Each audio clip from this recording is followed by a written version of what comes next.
Hello guys, today is March 24th, 1:45 p.m. Let's continue our A Christmas Carol book reading series.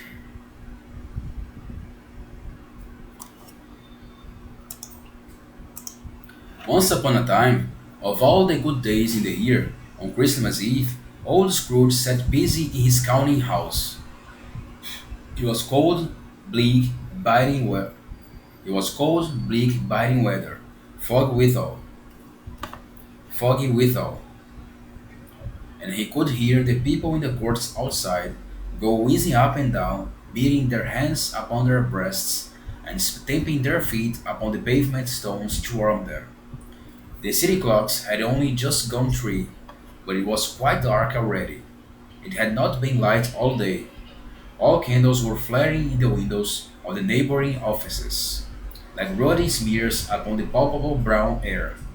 The fog came pouring the fog came pouring in The fog came pouring in at every chink and keyhole, and was so dense without that although the court was of the narrowest, the houses opposite were mere phantoms. To see the din- to see the dingy cloud come droop to see the dingy cloud come drooping down, obscuring everything, one might have thought that nature lived hard by and was brewing on a large scale. The door of Scrooge's counting house was open, that he might keep his eye upon his clerk, who in a dismal little cell beyond, a sort of tank, was copying letters. Scrooge had a very small fire, but the clerk's fire was so very much smaller that it looked like one coal, but he couldn't replenish, for Scrooge kept the coal box in his own room, and so surely as the clerk came in with the shovel, the master predicted that it would be necessary for them to part. Wherefore the clerk put on his white comforter and tried to warm himself at the candle, in which effort, not being a man of strong imagination, he failed. A Merry Christmas, uncle! God save you! Cried a cheerful voice. It was the voice of Scrooge's nephew, who came upon him so quickly that this was first intimation he had of his approach. Bah! Said Scrooge. Humbug! He had so heated himself with rapidly walking in the fog and frost, his nephews he had so heated himself with rapid walking in the fog and frost, this nephew of Scrooge's, that that he was all in a glow. His face was ruddy and handsome, and his eyes sparkled, and his breath smoked again. Christmas a humbug, uncle. Christmas a humbug, uncle. Christmas a humbug, uncle, said Scrooge's nephew. You don't mean that, I am sure. I do, said Scrooge. Merry Christmas. Merry Christmas. What right have you to be merry? What reason have you to be merry? You're poor enough. You're poor enough. You're poor enough. Come then, returned the nephew gaily. What right have you to be dismal? What reason have you to be morose? You're rich enough. Scrooge, having no better answer ready on the spur of the moment, said, Bah! again, and followed it up, and followed it up, and followed, and followed it up again, and followed it up with humbug. Don't be cross, uncle, said the nephew. What else can I be? What else can I be? Returned the uncle.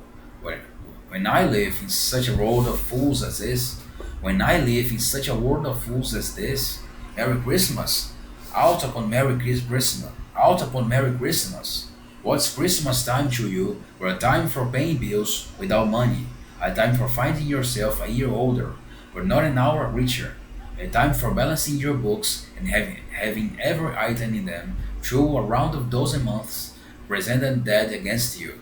If I could, if I could work with my will, if I could work my will, said Scrooge indignantly, every idiot who goes about Merry Christmas on his lips should be boiled with his own pudding and buried with a stake of holly through his heart. He should. Uncle, pleaded the nephew. Nephew, returned the uncle sternly. Keep Christmas in your own way and let me keep it in mine. Keep it, he repeated Scrooge's nephew. But you don't keep it. Let me leave it alone then. Let me leave it let me leave it alone. Let me leave it alone. Let me leave it leave it alone. Let me leave it alone then. Let me leave it alone then, said Scrooge. Much good may do it to you. Much good it has ever done to you. There are many things from which I might have derived good, by which I have not profited, I dare say, returned the nephew. Christmas among the rest, but I am sure I have always thought of Christmas time, when it has come round, apart from the veneration due to its sacred name and origin. If anything belong to it can be apart from that, as a good time, a kind of forgiving, charitable, pleasant time, the only time I know of in the long calendar of the year, when men and women seem by one consent to open their shut up hearts freely, and to think of people below them as if they really were fellow passengers to the grave, and not another race of creatures bound on other journeys. And therefore, uncle, though it hath never put a scrap of gold or silver in my pocket, I believe that it has done me good, and will do me good, and I say, God bless it. The clerk in the tank involuntarily applauded. The clerk in the tank involuntarily applauded, becoming immediately sensible of the impropriety. He spoke the fire and extinguished the last frail spark forever. Let me hear another sound from you. Let me hear another sound from you, said Scrooge, and you will keep your Christmas by losing your situation. You're quite a powerful speaker, sir, he added, turning to his nephew. I wonder you don't go into Parliament. I wonder you don't. I wonder you don't go into Parliament. Parliament. I wonder you don't go into Parliament. Don't be angry, uncle. Come, dine with us tomorrow. Scrooge said that he would see him. Yes, indeed he did. He went the whole length of the expression, and said that he would see him in the extremity first. But why? Cried Scrooge's nephew. Why? Why did you get married? Said Scrooge. Because I fell in love. Because I fell in love, growled Scrooge, as if there were the only one thing in the world more ridiculous than a Merry Christmas. Good afternoon. Nay, uncle, but you never came to see me before that happened. Why give it as a reason for not coming now? Good afternoon. Good afternoon. Good afternoon, said Scrooge. I want nothing from you. I ask nothing of you. Why cannot we be friends? Good afternoon. Good afternoon, said Scrooge. I am sorry, with all my heart, to find you so resolute. We have never had any quarrel, to which I have been a party. But I have made the trial in homage to Christmas, and I will keep my Christmas humor to the last. So Merry Christmas, uncle. So Merry Christmas, uncle. Good afternoon. Good afternoon. Good afternoon. Good afternoon, said Scrooge. And a happy new year. Good afternoon, said Scrooge. His nephew left the room without an angry word, notwithstanding. He stopped at the outer door to bestow the greetings of the season on the clerk. He stopped at the outer door to bestow the greetings of the season on the clerk, who, cold as he was warmer than Scrooge, for he returned them cordially.